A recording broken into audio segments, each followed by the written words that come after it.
5 years of letters that said Daddy's working far away. 5 years of phone calls that came at strange hours with background noise that didn't quite make sense. 5 years of a 12-year-old girl believing her father was a traveling businessman who missed her recitals, her birthdays, her bedtime stories because his job was just too important to leave. When Emma Rose King walked onto the America's Got Talent stage to sing a song for her daddy who's always traveling, Simon Cowell thought he was about to hear another sweet father-daughter tribute. He had no idea he was about to witness the moment when a little girl's carefully constructed world would crumble and rebuild itself in the span of a single song. When that massive screen lit up behind Emma and her father appeared not from some distant hotel room, but from behind prison bars wearing an orange jumpsuit instead of a business suit, everything changed.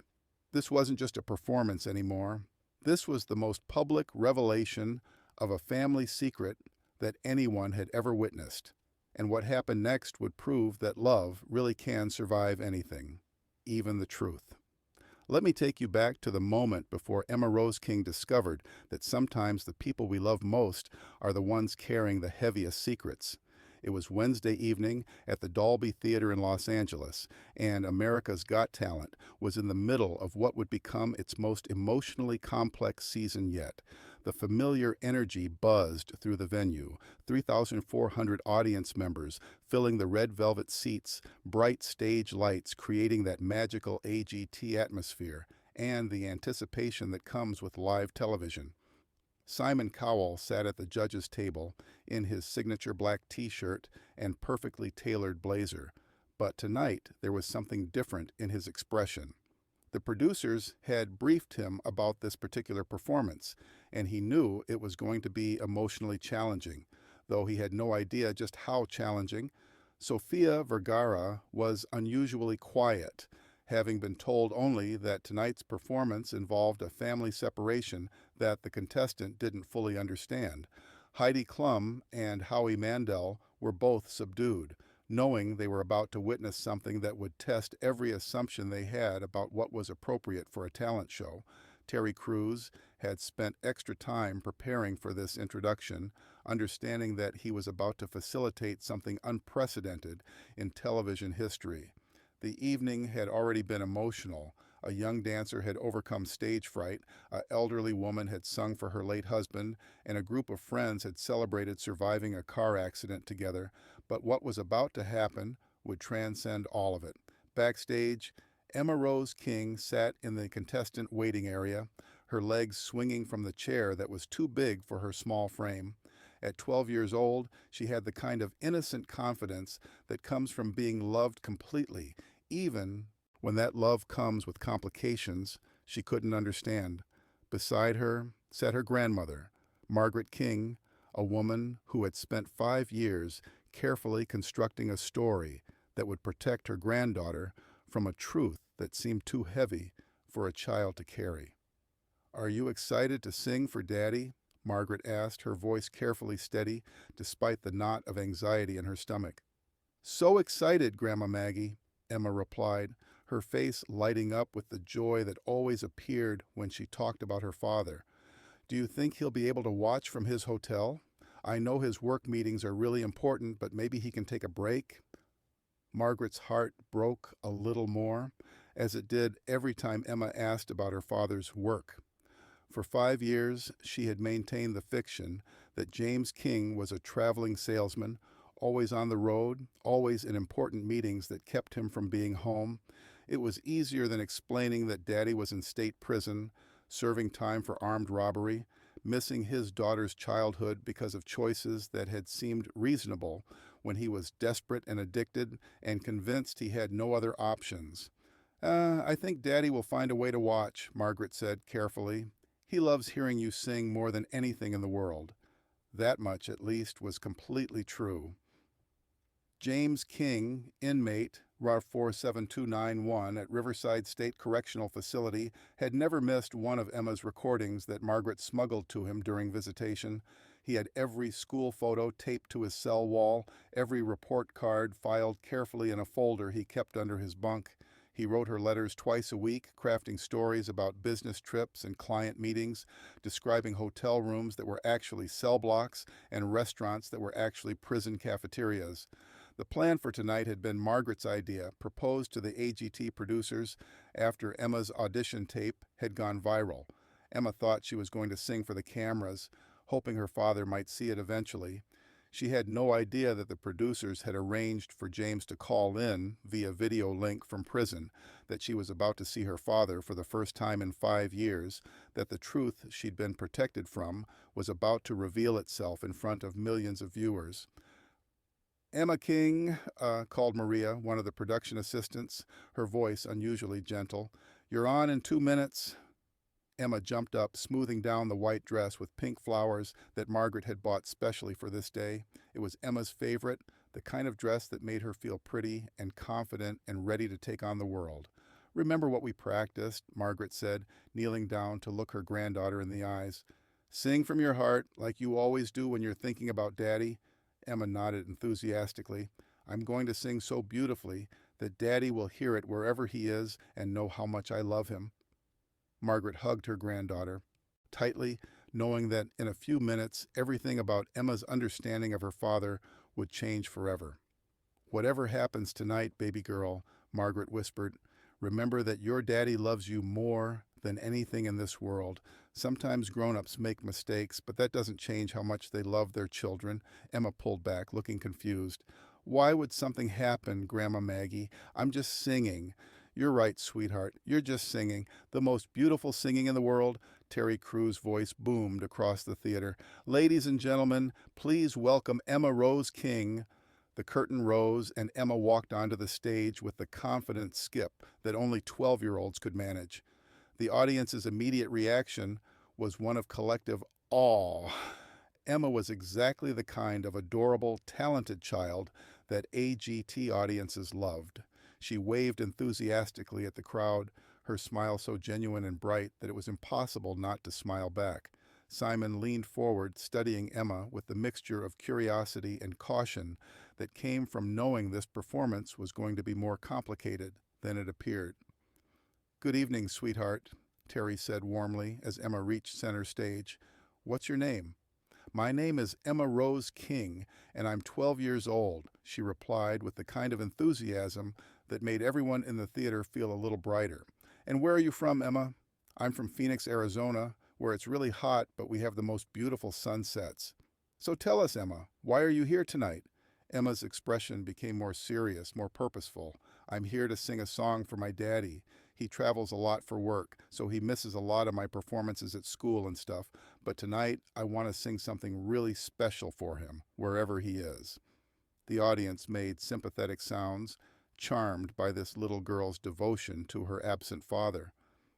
"That's very sweet," Terry continued. "What kind of work does your daddy do?" Emma paused for just a moment, repeating the explanation she'd been given so many times. "He's a salesman, and he has to travel to lots of different places for really important meetings. Sometimes he can't call for weeks because he's so busy, but he always writes me letters and tells me about all the places he visits." Simon exchanged glances with the other judges, beginning to understand that there were layers to this story that Emma didn't comprehend. "And what song are you going to sing for your daddy tonight?" Terry asked. Emma's face lit up again. "I'm going to sing Unconditionally by Katy Perry, because no matter where Daddy is or how long he's away, I love him unconditionally. That means forever and ever, no matter what." The irony of her song choice was not lost on the adults in the theater who knew what was coming. "That's beautiful, Emma," Terry said, stepping back. "The stage is yours." Emma positioned herself center stage, but then something unexpected happened. The large LED screen that had been dark behind her suddenly flickered to life. "Actually, Emma," Terry said gently, "we have a surprise for you. We found a way for your daddy to watch your performance live." Emma spun around, her eyes widening as she saw the screen coming to life. "Really? Daddy's going to watch me sing?" "Yes, sweetheart. He's going to watch and maybe even sing along." The screen fully illuminated, and there, sitting in what was clearly an institutional setting, was James King. Emma's reaction was immediate and complex. Joy flooded her face at seeing her father for the first time in 5 years, but confusion quickly followed as she took in his appearance, the orange clothing, the stark background, the obvious institutional setting that didn't look like any hotel she'd ever seen. "Daddy," she whispered, her voice barely audible through her microphone. James King, looking at his daughter through a screen for the first time since she was 7 years old, was crying before he could speak. "Hi, baby girl," he managed, his voice thick with emotion and regret. "You look so beautiful. You've grown so much." Emma stepped closer to the screen, her hand reaching toward his image. "Daddy, where are you? That doesn't look like a hotel." The moment of truth had arrived, and James King faced the hardest conversation of his life in front of millions of viewers. "Emma, sweetheart," he said gently, "Daddy needs to tell you something important. I haven't been traveling for work. I've been away because I made some very bad choices, and I had to go to a place where people go when they break important rules." Emma's confusion was visible to everyone watching. "What kind of place, Daddy?" "It's called prison, baby girl. Daddy did something wrong, and I had to come here to pay for my mistakes. I've been here for 5 years, and I should have told you the truth, but I was scared you wouldn't love me anymore." The silence in the Dolby Theater was profound. 3,400 people were witnessing the most intimate family moment imaginable, and everyone understood they were seeing something unprecedented in television history. Emma stared at the screen, processing information that was reshaping everything she thought she knew about her father, her family, her life. "You're in prison?" she asked quietly. "Yes, sweetheart, I am." "Are you coming home soon?" "Yes, baby girl. Very soon, in just a few more months." Emma was quiet for a long moment, and everyone in the theater held their breath, waiting to see how a 12-year-old girl would process this revelation. Then Emma did something that surprised everyone. She smiled. "Daddy," she said, her voice clear and strong, "I still want to sing for you, maybe even more now." James broke down completely at his daughter's acceptance, at her immediate and unconditional love in the face of a truth that many adults would struggle to forgive. "You still love me, even knowing where I am?" he asked through his tears. "Daddy, I told you I love you unconditionally. That means no matter what, remember? Even if you're in prison." The audience was openly crying now, witnessing forgiveness and love in its purest form. "Can we sing together, Daddy, like we used to when I was little?" "I would love that more than anything in the world, Emma." Emma turned to face the audience, but she kept looking back at the screen where her father waited. "I'm still going to sing unconditionally," she announced, "but now it means something even more important. It means that love doesn't change just because someone makes mistakes." The music began, and Emma started to sing, her voice clear and strong and filled with emotion that seemed impossible from someone so young. "Oh no, did I get too close? Oh, did I almost see what's really on the inside? All your insecurities, all the dirty laundry, never made me blink one time." As Emma sang, James joined in from his prison cell, his voice harmonizing with his daughter's across the impossible distance between them.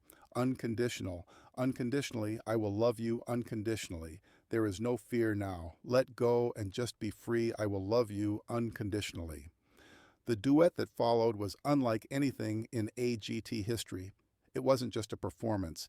It was reconciliation in real time, forgiveness sung in harmony, love proving itself stronger than shame, disappointment, and years of separation.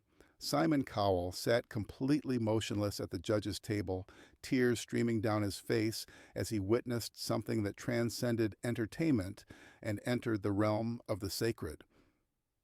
As Emma and James sang together, their voices blending in ways that spoke of years of separation, but an unbroken bond, the audience was experiencing something that challenged every assumption about family, forgiveness, and the power of love to transcend circumstances. "Come just as you are to me. Don't need apologies. Know that you are worthy. I'll take your bad days with your good. Walk through the storm. I do it all because I love you." When the song ended, Emma immediately turned back to the screen. "Daddy, when you come home, can we sing together every day?" "Every single day, baby girl. I promise."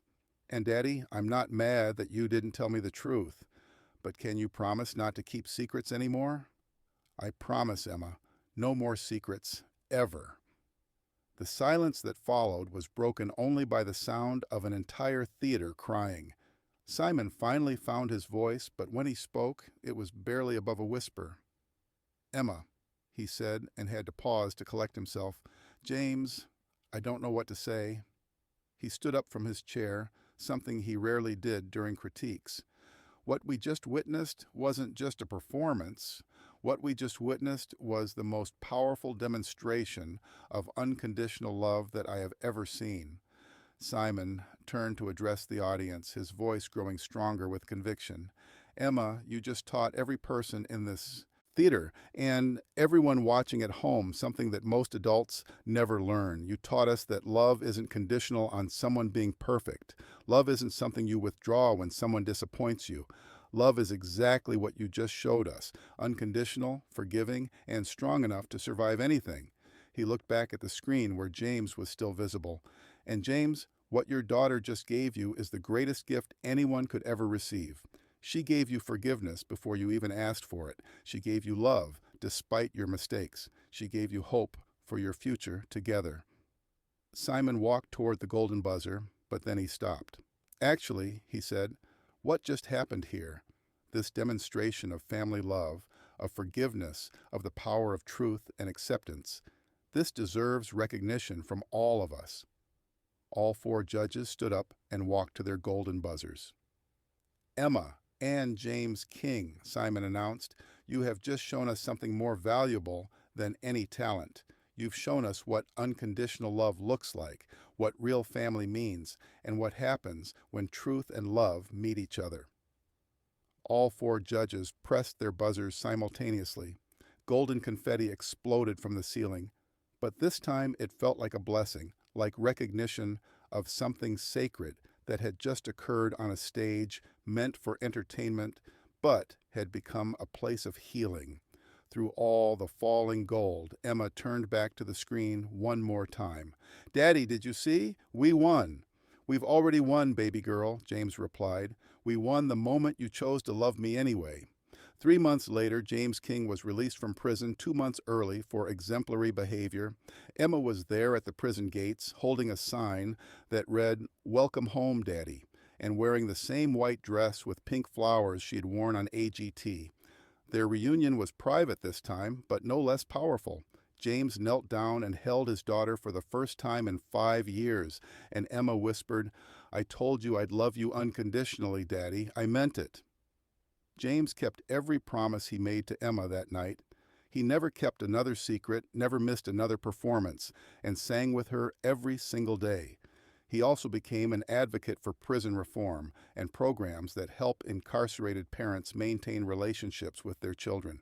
Emma's performance became the most watched AGT clip in the show's history, not because of vocal technique or showmanship, but because it captured something real and honest about the complexity of family love. Simon Cowell, deeply moved by what he had witnessed, established the Emma King Foundation for children of incarcerated parents, providing resources for families separated by the justice system and working to keep parent-child bonds strong despite physical separation. But perhaps the most important outcome was the conversation that Emma and James's story started about honesty in families, about age-appropriate truth-telling, and about the importance of not underestimating children's capacity for love and forgiveness. During their first Christmas together in 5 years, Emma gave her father a framed photo from their AGT performance, the moment when she first saw him on that screen. This is when our real story started, she told him. Not when you went away, not when you made mistakes, but when we chose to love each other no matter what. The lesson Emma Rose King taught the world that night is profound. Love isn't something we give to people who deserve it. Love is something we give because we choose to, because family isn't about perfection. It's about commitment, forgiveness, and the courage to keep choosing each other even when it's hard. Simon Cowell learned that being a judge sometimes means witnessing moments that aren't about talent at all, but about the human capacity for grace, forgiveness, and unconditional love. And Emma proved that sometimes the most powerful performances aren't about hitting every note perfectly. They're about meaning every word completely, about choosing love over judgment, about showing the world that forgiveness isn't weakness, but the strongest thing anyone can do. The golden confetti from that night has been swept away, but the golden moment it represented, when a 12-year-old girl chose love over disappointment, when a father found redemption in his daughter's acceptance, when truth became the foundation for a stronger relationship, that moment continues to inspire families, challenge assumptions about forgiveness, and prove that love really can survive anything when it's truly unconditional. In the end, Emma and James King didn't just sing a song together. They demonstrated that family isn't about never making mistakes, it's about what you do after the mistakes are revealed, how you choose to move forward, and whether you're brave enough to love someone not in spite of their flaws, but including them. Because sometimes the most beautiful harmony isn't musical. It's the sound of two hearts choosing each other again, choosing truth over fiction, choosing love over everything else that tries to tear families apart.